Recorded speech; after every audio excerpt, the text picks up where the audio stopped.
Former Anchor reporter na si Jay Zonza, himas rehas ngayon sa kulungan.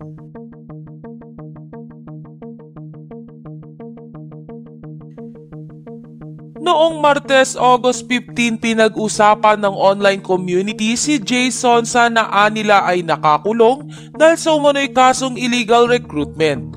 May mugshot na rin daw na lumabas online.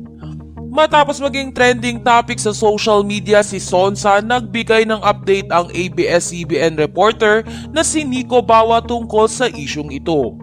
Sa kanyang serye ng mga post sa Twitter, sinabi ni Bawa na kinumpirma ng NBI na talagang nakakulong at inaresto ng Bureau of Immigration si Jay Zonza at nangyari ito 2 linggo nang nakaraan. Ayon pa kay Bawa ay sasakay na sana si Zonza ng flight papuntang Hong Kong, ngunit nang makapanayam siya ng mga opisyal ng immigration, napag-alaman na may nakabinbin na kasong estapa laban sa kanya. Dahil dito, napigilan siyang umalis ng bansa. Pansamantala siyang ikinulong ng Bureau of Immigration nang matagpuan laban sa kanya ang aktibong warrant para sa syndicated at large-scale illegal recruitment. Mula sa Bureau of Immigration, inilipat siya sa kustodiya ng NBI. Sa kalaunan, inilipat na si Zonza sa Bureau of Jail Management and Penology o BJMP.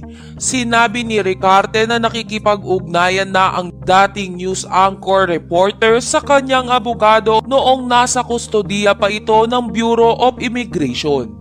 Samantala, sa isang video na ipinost ng ABS-CBN reporter na si Zian Ambrosio, sinabi ni BJMP spokesperson J-Rex Bustinera na si Jay Zonza ay kasalukuyang nasa Quezon City Jail Quarantine Facility sa Payatas.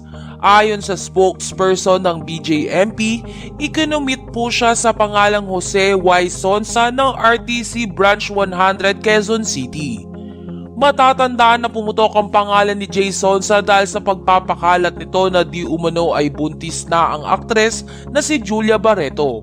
Dahil nga sa ikinalat na fake news ng dating anchor ay nagsampa ng kaso si Julia Barreto kay Jay Zonza. Sa kabilang banda, dahil sa maraming fake news na ikinakalat noon ni Jay Zonza ay maraming netizens sa iba't ibang social media platforms, lalo na ang kapamilya fans ang nagsabi na karapat-dapat na makulong si Zonza. Ika pa ng ilang netizens, payback time na at karma na ito sa kanya.